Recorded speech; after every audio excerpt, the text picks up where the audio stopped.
What's up, everyone? Welcome back to the release. Sorry for the very long wait.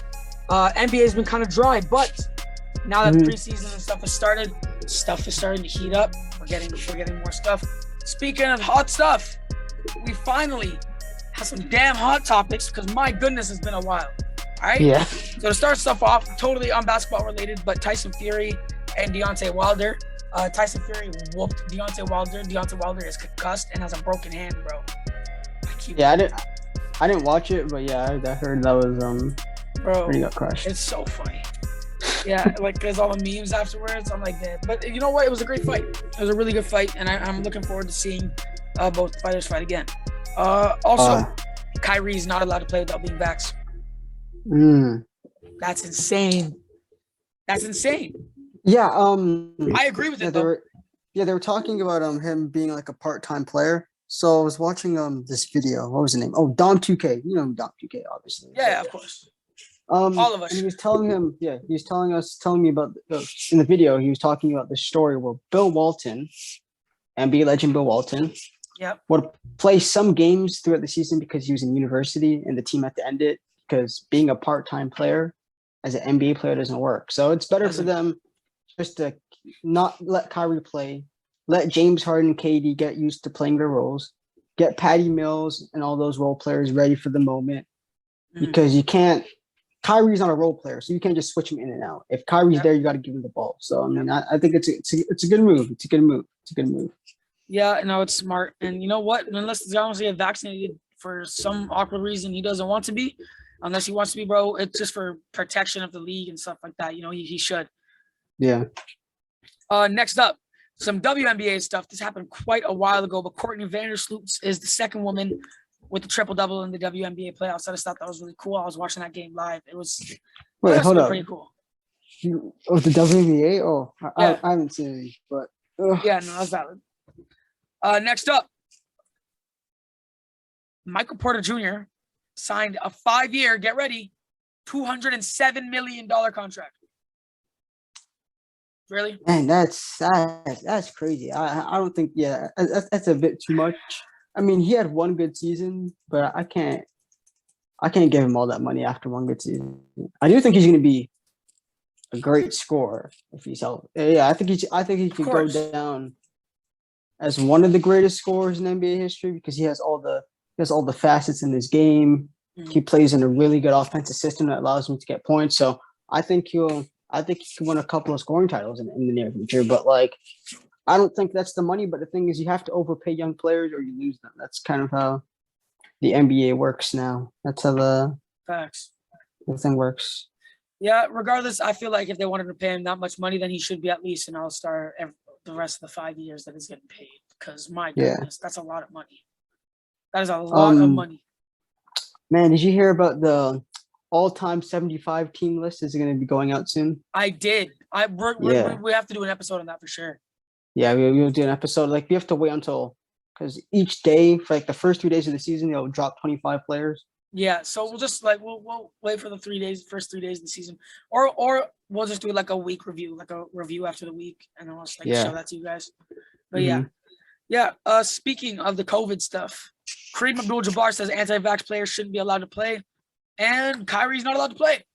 So no. He didn't say that they shouldn't be allowed to play. He said he should be kicked off the team. That's I thought just straight up not being able to play. Damn. Nah. He said he should be that's a bit too far. He said that's a little far. Kicked off the team, kicked out the league, all that stuff. I mean, damn. Yeah. Damn. 2 more. Okay, 3 more. Everybody owes Scotty Barnes an apology. You know what? Serious. This guy's balling. Let me just say this right now.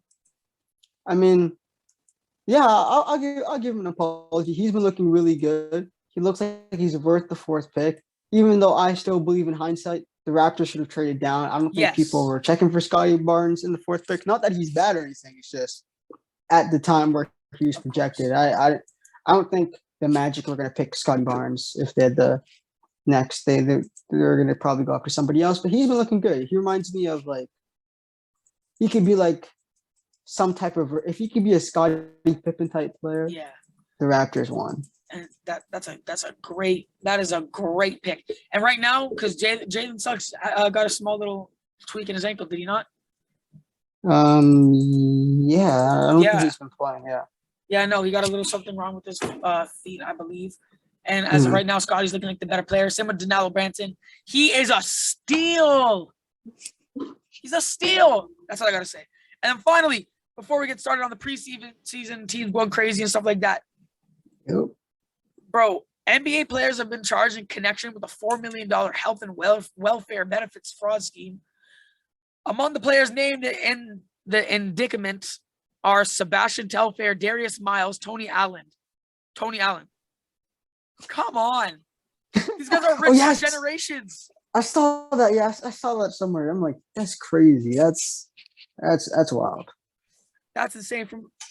That's crazy. From at least 2017, including to about 2020. That is mod. Yeah, that's wild. That's crazy. But to start off today's episode, like we said earlier, the preseason has been popping off. Teams are showing who they can really be. So here today, we are showing you teams that you guys should be looking out for in this upcoming season. Teams that, if there was a most improved team award, they could win it. So we've picked about 2 teams each. Maybe we could only do one just to get the time straight. But still, Jordan, I'm going to let you go first.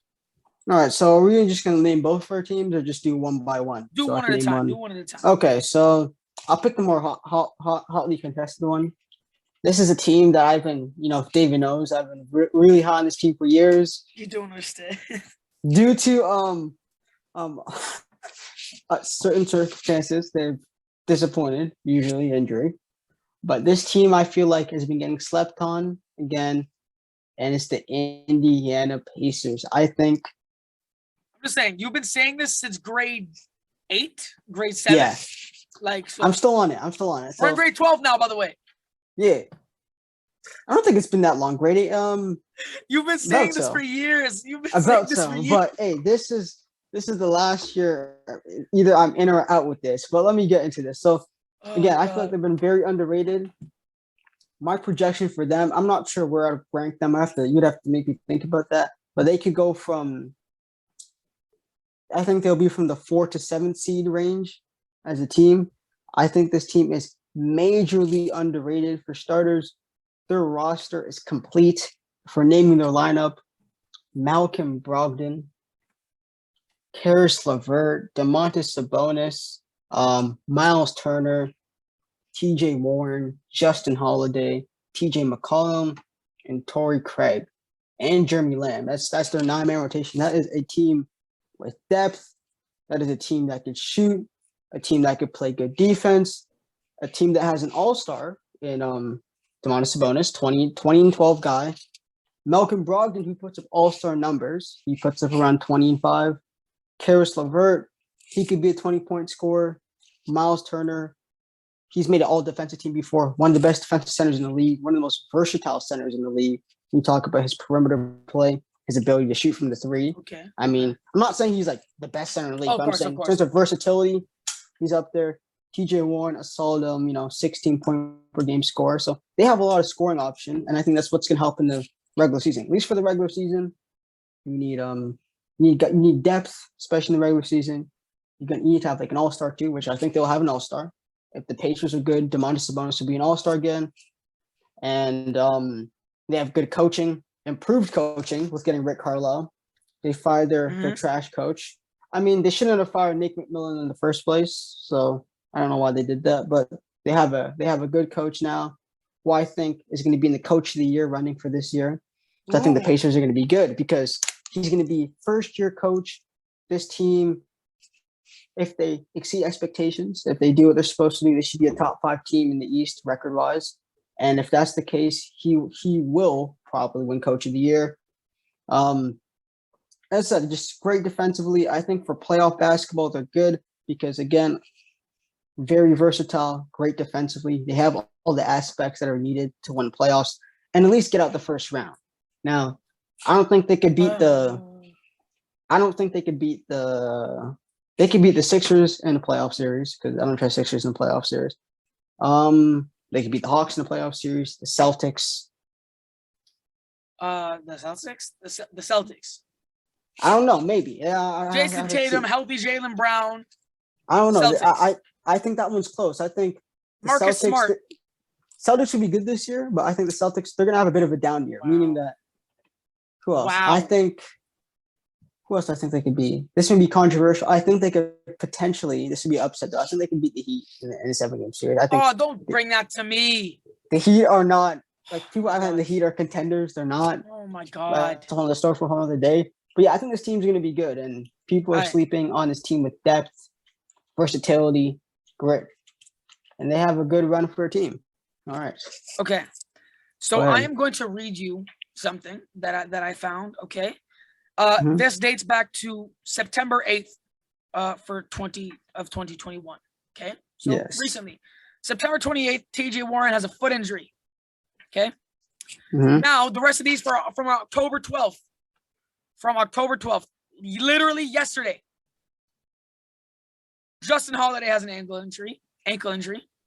Malcolm Brogdon has a shoulder injury. Karis LeVert has a back injury. Who's this guy? I don't even know this guy. He's unimportant. You don't know him.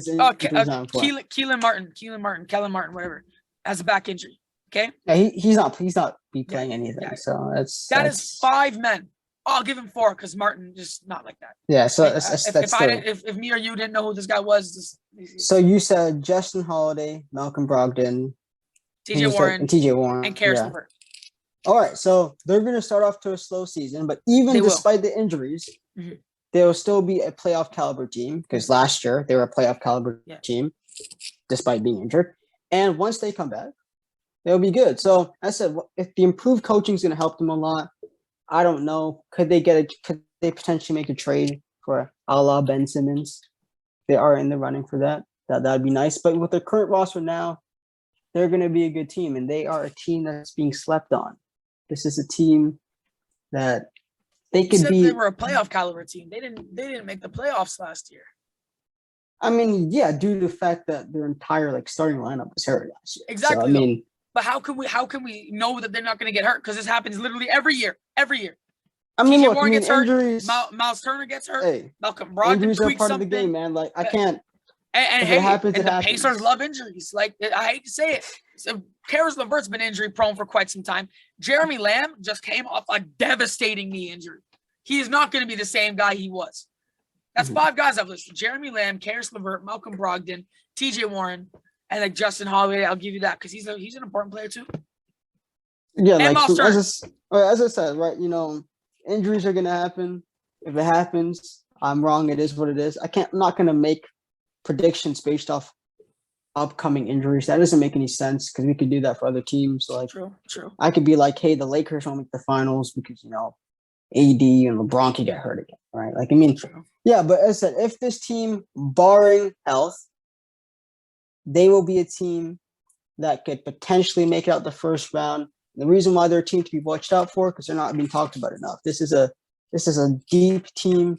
This is a team that's well coached, good defensively. They'll be decent offensively. They're well-rounded. They're not dependent on one guy, which will help them a lot. Sure. Now, as I said, they're not contenders. They're not going to beat the powerhouses. They're not the 2 powerhouses in the East. There's only 2 powerhouses in the East, in my opinion. That's the Bucks and the Nets. Everybody else is, there's those 2 teams, and then there's everybody else after. Yeah. That's how the Eastern Conference works. But yeah, that is my first team. So who is your first team that you're going with? So this wouldn't be a release podcast episode without me saying something about the greatest team to ever exist in the history of basketball, my friends. I'm talking about the Toronto Raptors. The Toronto Raptors, okay? Now, I'm being dead serious when I say this. I'm not just saying, okay, I am saying this because I'm a Raptors fan, but I am genuine about this, all right? First off, before I get to any of the points that I've written down, I'd just like to point out that OG Anunoby has been popping off. Like, he's going crazy. He's starting this year. That means we have Freddie, Goran, which I disagree with. I feel like Gary Trent Jr. should be going on there, and then Goran coming off the bench because he's great off the bench. Then we have OG, then we have Pascal, and then we have Scotty Barnes, and then we have Precious because Pascal's out right now. Yeah. That's a crazy lineup. our development is insane. We're also running this thing where we're trying to develop our big men to kind of handle the ball better. So say if Precious Achiuwa were to get a rebound on the defensive boards. Precious who? Achiuwa is that not how you say it? Yeah, no, I'm saying, but I'm just saying our starting center. That's your start. Oh no. I'm just saying our starting center. He's starting over He's starting over Chris Boucher. He's starting over Chris Boucher and Keem Birch in the preseason. In the preseason, Chris Boucher should be starting in the regular season. Man, that's about to say, like, yeah, no. They gotta play ain't no way. Minutes, Ain't no way. Chris Boucher can be an all-star. Okay, I'm gonna be honest. No disrespect to the man that you just named. No disrespect to the man you just named. He shouldn't be playing. Like he is like the third best center on that roster. I'd like him over Keem Birch. I'd like him over Keem Birch because listen, all I'm saying is Precious Achiuwa was not doing that good until he came on the team, and now he's putting up numbers. Our development program is insane, so that's one. Okay, that's one. Mm-hmm. Two, we're doing this thing where we can have our offense is gonna be crazy this year. It's gonna be crazy. I'm just saying, look, because like I said, if Precious Achiuwa were to get a defensive board, the Raptors are letting their big men, the centers that get the boards, take the ball up the court. So that does not only improve the big men's ball handling and offense, but it also helps us transition better and get another bucket. That's just random things that came off the top of my head that I just wanted to point out. Now, Scotty and Danilo have been balling out for us. Balling out. Danilo's not going to get that many minutes, not as much as Scotty. Scotty, would you start Scotty this year, or would you put him on the bench? I think he's going to come off the bench.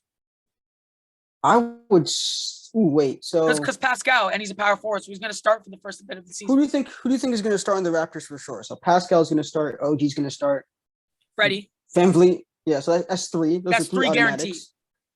Everybody else is arguable. So I would start Scotty Barnes, actually. So where would you start him? Oh, and then unless you run OG at the shooting guard.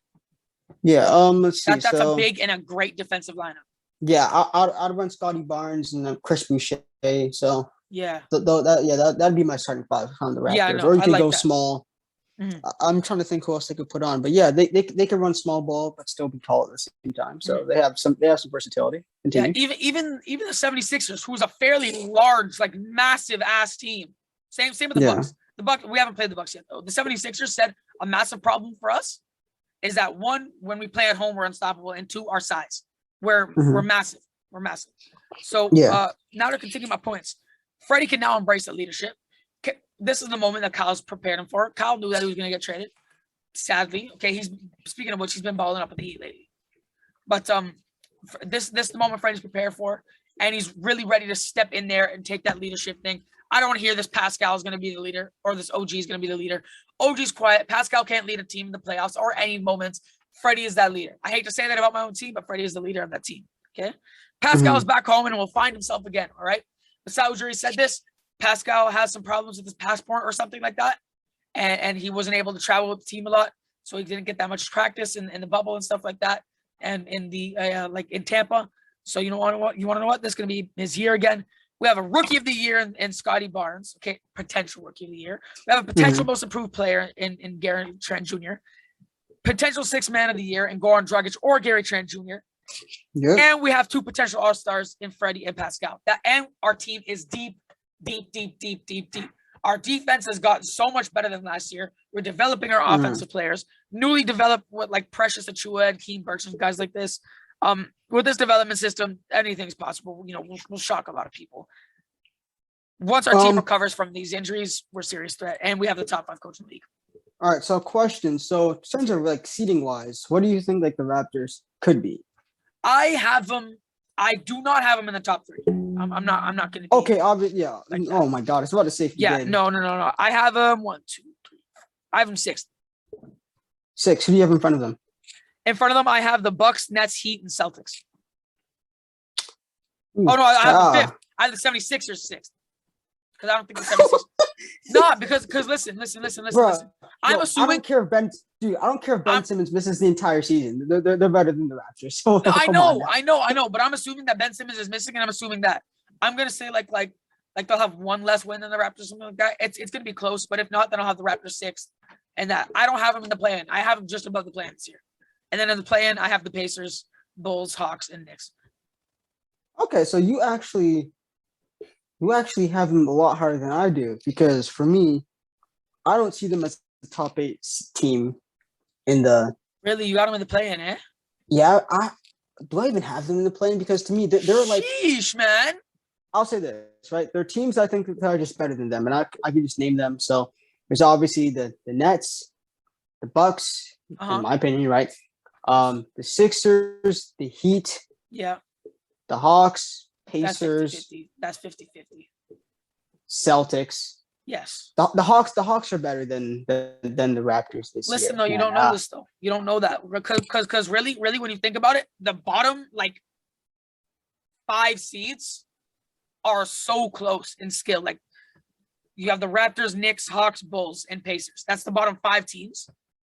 That's friggin' insane. I don't think the Raptors are close to the Hawks. That like that, bro. Because the Hawks have an amazing offense. Don't get me wrong, bro. But the Hawks took a big leap, and before you say they're not good defensively, once Nate McMillan came in, their defense became actually top 10 in the league. So I didn't say they're bad defensively. I'm just saying. No, but I'm saying like once Nate McMillan came in there, they got a lot better, and I feel like they're going to be better than them. And I think they're going to.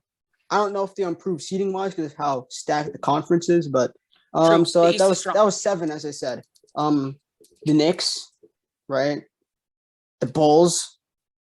The Bulls are a potential threat, and I also have them as another team to look out for. But like so for me, I have the Raptors, in my opinion, are in contention to make the 10th seed. Wow. There's 3 teams. Why are you disrespecting them like that? There's the Hornets who can make the 10th seed. No. Just keep going. There's the Hornets and the Wizards who can make the 8th seed, and the Raptors who can make the 10th seed. So the Wizards? Yeah. They're a lot more deep than they are last year. So I said 10th seed. So I said might. I think I have the Hornets making it. I have the Hornets making the 10th seed. The Raptors 11th and Wizards 12th. So I actually have the Hornets being better than the Raptors because the Hornets were good last year. Before Gordon Hayward was hurt, they were a top 5 team in the conference. I don't think they're gonna be that this year because obviously a lot of that had to do with the injuries. So there's going to be teams like the Hornets who are going to drop down a bit, but I think they're going to still make the playing team. And I think they are better than the Raptors because the Raptors, to me, they have a couple of bit concerns. Their shot creation is a concern to me. I think they're not going to be a good offensive team. I mean, they're going to be versatile, but like I don't think they have enough scorers that they're going to be a top. Like they're going to be a great defensive team. They're going to be well coached. They have a lot of depth. But for me, just their lack of offense and a conference stacked with offensive teams, I don't think they could get it done. And that is just my opinion. I don't think the Raptors are going to be in the play-in this year or in the playoffs. And I think they may make the 10th seed, but that's the best I have them at. I can't put them above the Knicks or the Bulls or the Pacers or the Hawks, right? Like those teams to me are just they're just overall well-rounded offensively and defensively. Because as I said, I don't think the Raptors are going to be a good offensive team, and I would have picked the Raptors to be a playoff team if Kyle Lowry was there. Kyle Lowry is a huge loss, and it's true. No, he's a massive loss, and we only got Goran and Precious for him. But hey, they're balling. But for me, is that's not going to replace him. Like that's true. If Kyle Lowry was there, I would have the Raptors as a top 8 team in the East, but they don't. And as far as I'm concerned, you haven't replaced him because a lot of the year and a lot of playoff series, he was the best player on the Raptors.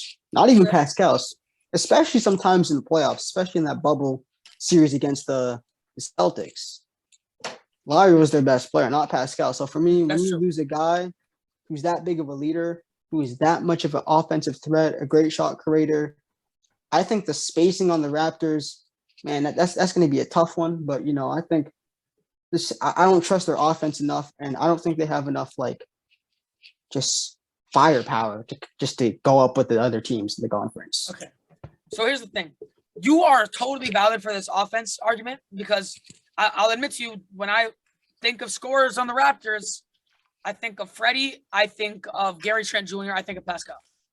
That's 3 out of 15 guys on the team, right? So but then I look at stuff, people like the Hawks. Like you got Bogdanovich, you got John Collins, you got Trae Young, You got Kevin Herter. Like you Clint got Capella. Yeah, Capella could score a bit. So yeah, even But teams still. have the bottom, like teams, for example, like the Hornets, right? You have Gordon Hayward, you have PJ Washington, you have LaMelo, obviously. Got Miles Bridges. Yeah. So their team, as I talked about the Pacers before, the Bulls, right? For example, those teams are going to be in the bottom of the Knicks, right? So there's a couple of teams who were pretenders last year. Like the Knicks, for me, the Knicks were fully pretenders. Mhm. The only reason why they were the fourth seed is because teams are hurt. Now, good job for them, but the playoffs exposed them for who they are. They are a sub-average team that is good defensively. Mhm. They can't guard any elite players. Julius Randle was the biggest fraud in NBA history. He had one good year. I don't even think he'll be an all-star next year. So for me, the Knicks are pretenders. So to me, there's a couple of teams who'll be pretenders. That'll be the Knicks. But even still, I would take a pretenders Knicks team over the Raptors team. Just because, as I said, I don't think your defense could be good, bro. But yeah, no, I know. We will struggle offensively. I am not going to lie to you. We are not the strongest offensive team in the East. We are not a top 10 offense in the league like we once were at some point. Okay?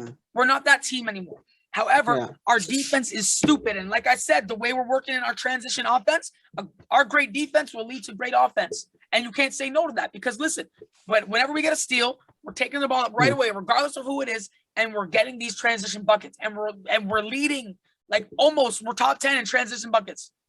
And like all the time. And those are massive parts of the game, especially if we're getting these crazy amounts of steals, blocks, rebounds, all this stuff like that.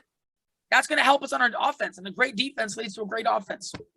The thing for me with the Raptors, before we move on to another team, is that there's going to be a lot of close games in the regular season. And as I said before, their biggest weakness is not even offense, just in a vacuum. It's like lack of shot creation. Fred VanVleet, he's a good player, obviously. Great player. Great player. But, if he is your best shot creator on your team, that's a struggle. I'm not talking about him scoring. I'm talking about him playmaking, other stuff.